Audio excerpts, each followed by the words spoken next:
Hello students, today we are going to understand principal steps in the planning of field survey. बेटा जब field survey किया जाता है मतलब इन्वेस्टिगेशन जब किया जाता है इन्वेस्टिगेटर के द्वारा, तो उसके जो प्रिंसिपल स्टेप्स जो होते हैं प्लानिंग के वो कौन कौन से होते हैं उस पर हम डिस्कशन करेंगे आज। बेटा देखो, while planning a field survey, जैसे ही एक इन्वेस्टिगेटर जो है वो किसी भी एक फील्ड की सर्वे करने की प्लानिंग करता है तो क्या होता है, you are required to focus on the following steps. तो कुछ स्टेप्स बता रखे हैं, इस पे फोकस करना जरूरी है अगर आप सक्सेसफुली अपनी फील्ड सर्वे को करना चाहते हो तो। ठीक है, तो इसमें पहला बताया बेटा, design questionnaire with almost care. जो क्वेश्चनरी है बेटा वो बहुत ही ध्यान से प्रिपेयर करनी चाहिए एंड बी श्योर दैट, इन चीजों के लिए आपको श्योर होना पड़ेगा that questionnaire has a reasonable length. मतलब जो आपने क्वेश्चनरी बनाई है उसकी रीजनेबल लेंथ है, मतलब ना तो बहुत ज्यादा लंबी है और ना ही बहुत ज्यादा छोटी है, मतलब क्वेश्चंस की जो क्वांटिटी है वो बिल्कुल सही है। ठीक है, तो होती है रीजनेबल लेंथ। तो क्वेश्चनरी की लेंथ क्या होनी चाहिए, रीजनेबल होनी चाहिए।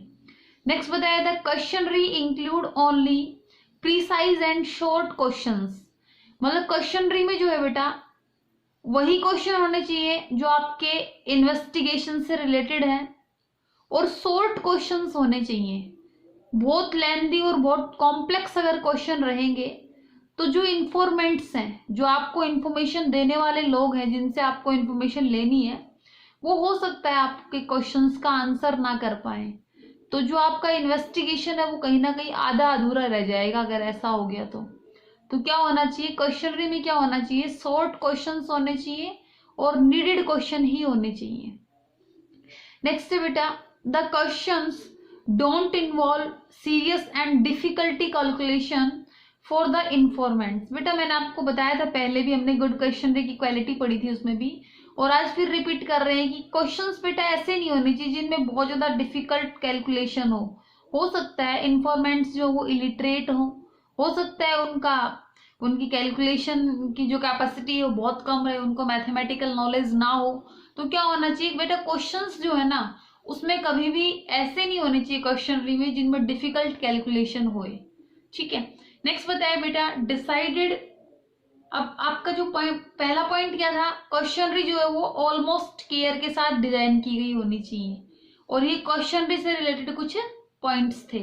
अब नेक्स्ट पॉइंट है बेटा आपका सेकंड पॉइंट है, decide the mode of enquiry. अब आपको पता है इंक्वायरी के जो मेथड्स थे, प्राइमरी डाटा को कलेक्ट करने के मेथड्स आपने कितने पढ़े। सबसे पहले आपने पढ़ा डायरेक्ट पर्सनल इन्वेस्टिगेशन, सेकंड आपने पढ़ा इनडायरेक्ट ओरल इन्वेस्टिगेशन, नेक्स्ट आपने पढ़ा इंफॉर्मेशन थ्रू लोकल सोर्सेज और कोरस्पॉन्डेंट, उससे नेक्स्ट पढ़ा आपने information through questionnaire and schedules, उसमें एक मेथड आपने पढ़ा मेलिंग मेथड और दूसरा आपने पढ़ा एनुमरेटर मेथड।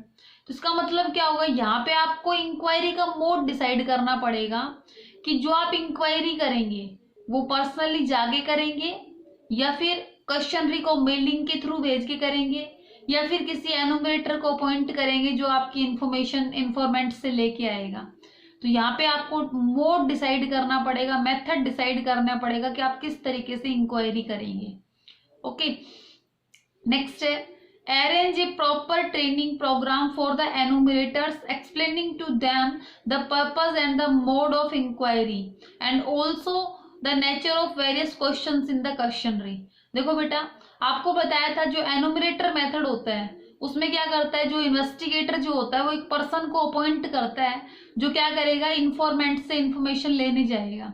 तो यहाँ पे एनुमरेटर कौन होता है, वो पर्सन जो कि इन्वेस्टिगेटर ने अपॉइंट किया है। ठीक है, तो एनुमरेटर जो है वो उसका काम यही है कि वो इन्फॉर्मेंट्स के पास जाएगा और उनसे जो भी इंफॉर्मेशन लेगा उनको फिल करेगा क्वेश्चनरी में। तो उसके लिए क्या करना पड़ता है बेटा, एनुमरेटर को प्रॉपर ट्रेनिंग देनी होती है ताकि वो अपना काम बहुत बेटर तरीके से कर सके। ठीक है, नेक्स्ट बताया उसको बेटा हम एक्सप्लेन करेंगे। हमारी इंक्वायरी जो हम कर रहे हैं ना, वी आर इन्वेस्टिगेटर, और हमने अपॉइंट किया किसको, एनुमरेटर को, तो हम उसको बताएंगे बेटा जो हमारी इंक्वायरी है ना उसका क्या पर्पस है और उसका क्या मोड रहेगा, किस तरीके से जो है इंक्वायरी को हमें करना है। ठीक है, नेक्स्ट है बेटा also the nature of various questions in the questionnaire. आपको बताया गया था क्वेश्चंस जो होते हैं वो वेरियस नेचर के होते हैं। For example multiple choice question हो गए, है ना, उसमें ऑप्शंस रहेंगे, जस्ट जो इन्फॉर्मेंट जो ऑप्शन सही बताएगा उसको टिक करना है।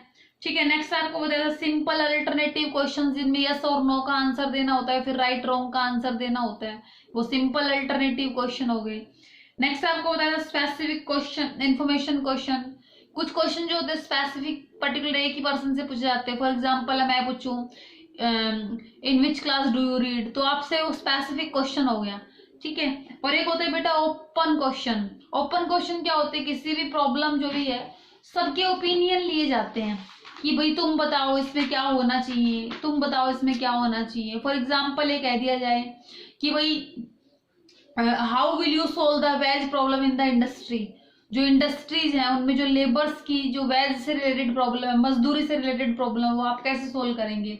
तो यहाँ पे क्या होगा, हर किसी के ओपिनियन डिफरेंट डिफरेंट हो सकते हैं, हर किसी का आंसर डिफरेंट डिफरेंट हो सकता है, हर किसी का एटीट्यूड डिफरेंट रहेगा तो आंसर भी डिफरेंट होंगे। ठीक है बेटा, इस तरीके से आपको क्या करना पड़ेगा, पहले तो एनुमरेटर को ट्रेंड करना पड़ेगा। आफ्टर दैट जो वो इंक्वायरी के लिए जा रहा है उसको ये बताना पड़ेगा कि भाई हमारी इंक्वायरी का पर्पज क्या है और हमारे क्या मोड्स रहेंगे इंक्वायरी को करने के, और जो भी क्वेश्चनरी जो है उसमें जो क्वेश्चंस का जो नेचर है वो उसको एक्सप्लेन करना पड़ेगा कि भाई ये इस टाइप के क्वेश्चन है, इनको इस तरीके से पूछना है और इस तरीके से इनको फिल करना है क्वेश्चनरी में। ओके, नेक्स्ट पॉइंट है बेटा आपका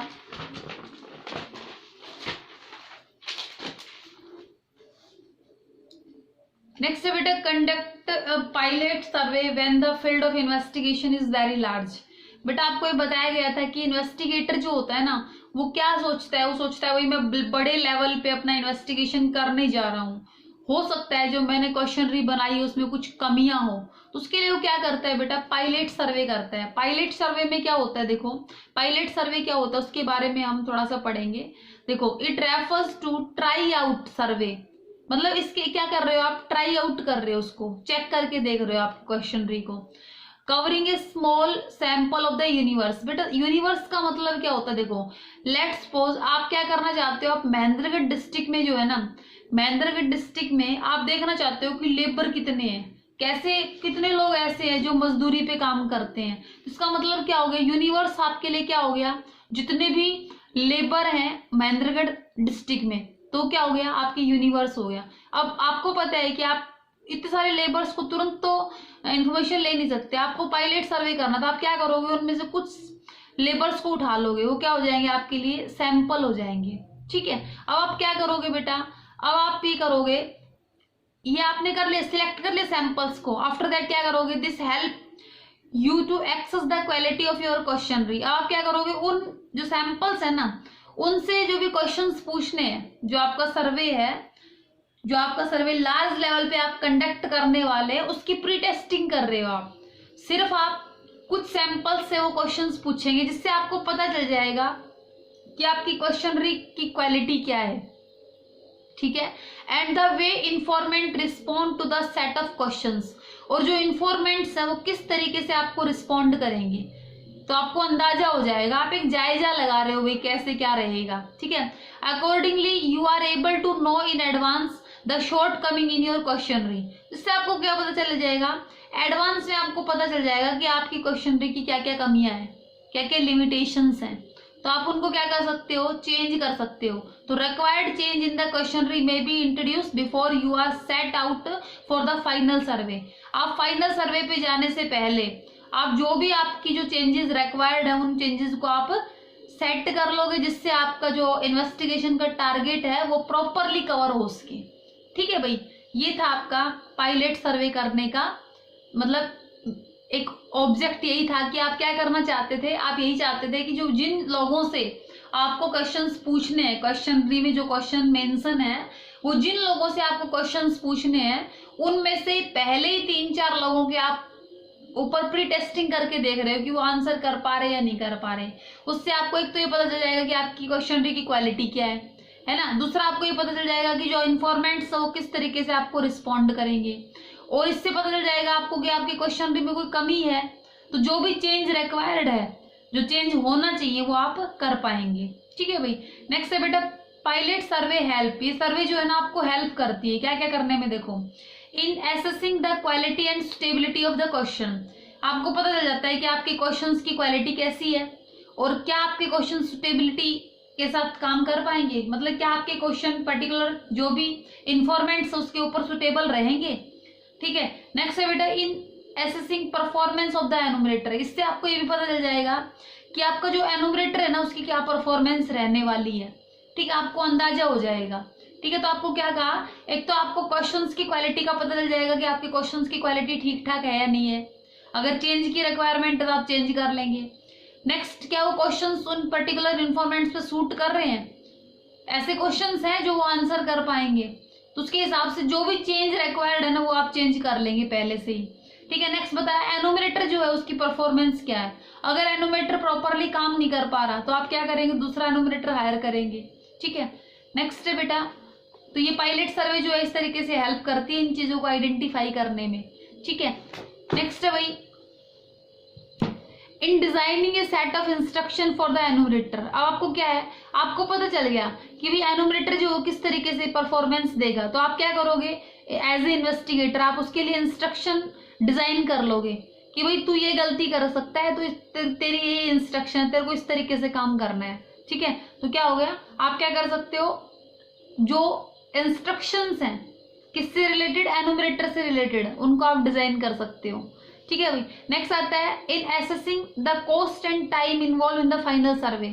इससे आपको एक अंदाजा हो जाएगा कि आपका जो फाइनल सर्वे है उसमें आपकी कितनी कॉस्ट लगेगी और कितना टाइम लगेगा। ये था भाई आपका पायलट सर्वे का। ठीक है। नेक्स्ट है बेटा आपका main sources of error in collection data. जब आप डेटा को कलेक्ट करते हो तो ऐसे कौन कौन से ऐसे मेन सोर्सेज हैं जिनकी वजह से एरर होती है, गलतियां होती हैं। देखो errors related to the measurement of object. कुछ एरर्स होती है बेटा ऑब्जेक्ट से रिलेटेड एरर होती हैं। फॉर एग्जाम्पल कहा the scale of measurement happens to be different for different enumerators. भाई मान लो एनुमरेटर्स हैं, एनुमरेटर्स जो है ऐसा तो है नहीं कि एक ही एनुमरेटर है, बहुत बड़ा लार्ज एरिया, तो आपने लॉट ऑफ एनुमरेटर्स को हायर कर रखा होगा।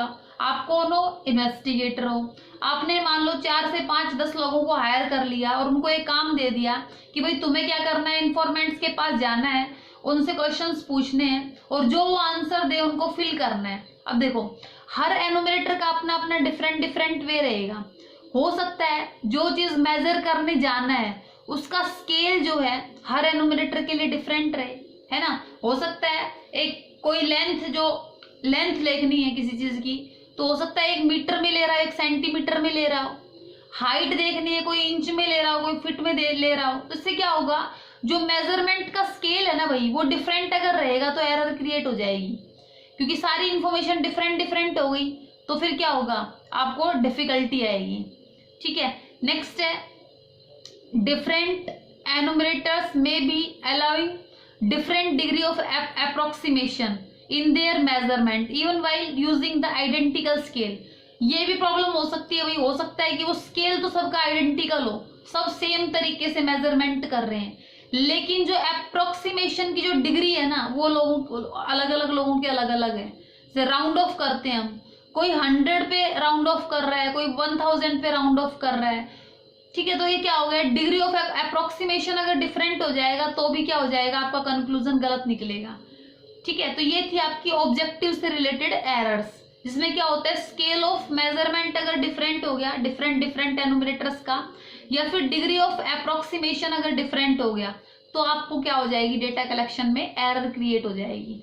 नेक्स्ट है भाई error occurring due to wrong response simply because of informants are not able to understand the questions precisely. भाई ये हो सकता है कि जो इन्फॉर्मेंट्स हैं उनसे जो क्वेश्चन पूछा गया किसके द्वारा, एनुमरेटर के द्वारा, हो सकता है वो उनको समझ में ही ना आया हो, वो अंडरस्टैंड कर ही ना पाए उस चीज को, तो अगर वो अंडरस्टैंड नहीं कर पाएंगे, सीधी सी बात है उनका क्या रहेगा, रॉन्ग रिस्पॉन्स रहेगा। और रॉन्ग रिस्पॉन्स रहेगा तो सीधी सी बात है, अगर जो हमारे द्वारा कलेक्टेड इन्फॉर्मेशन है वो गलत हो गई तो हमारे जो कंक्लूजन निकलेगा वो भी गलत निकलेगा। ठीक है, तो ये एरर कब क्रिएट होती है, जब इन्फॉर्मेंट्स जो है वो क्वेश्चन को समझ नहीं पाते, इसकी वजह से वो क्या करते हैं, रॉन्ग रिस्पॉन्स देते हैं, जिसकी वजह से हमारी जो इन्फॉर्मेशन जो हमने कलेक्ट की वो भी क्या हो गई, रॉन्ग हो गई। ठीक है, नेक्स्ट है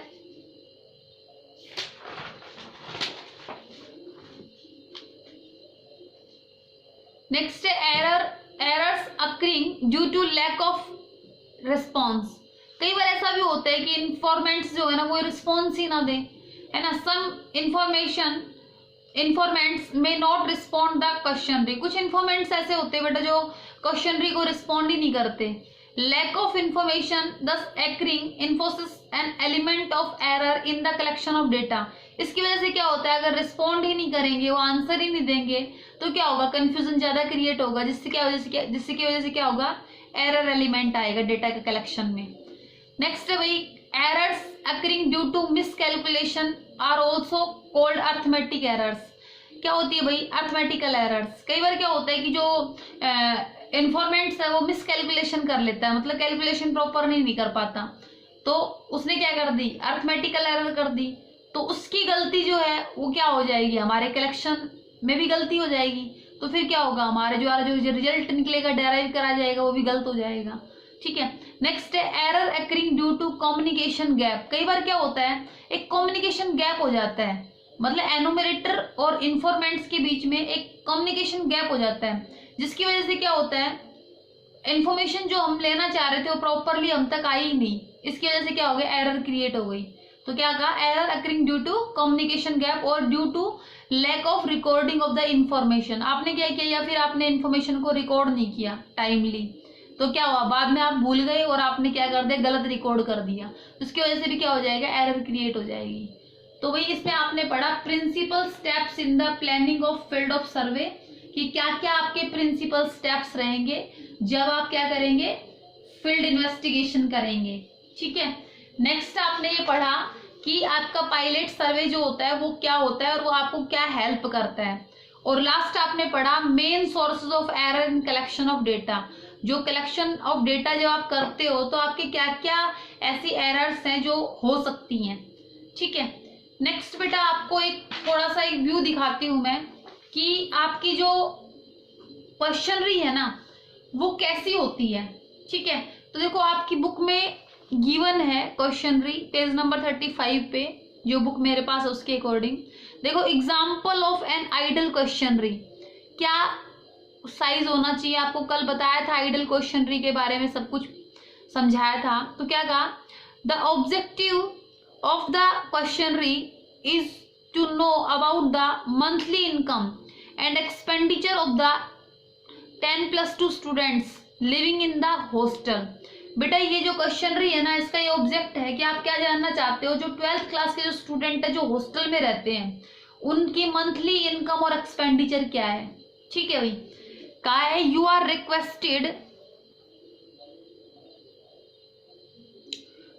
requested to fill the questionnaire and return at your earliest convenience. क्या करना है आपको, इस क्वेश्चनरी को फिल करना है और जो भी आप जहां तक आप जा सकते हो वहां तक उसको पहुंचाना है वापस। Information furnished in this questionnaire will be kept strictly confidential. इसमें कह दिया गया है कि जो इन्फॉर्मेशन जो इन्फॉर्मेंट्स है उनके द्वारा दी जाएगी वो क्या रखी जाएगी, गुप्त रखी जाएगी, सीक्रेट रखी जाएगी। ठीक है, the information will be used only for the present investigation. जो भी प्रेजेंट इन्वेस्टिगेशन है उसके लिए इन्फॉर्मेशन को यूज किया जाएगा।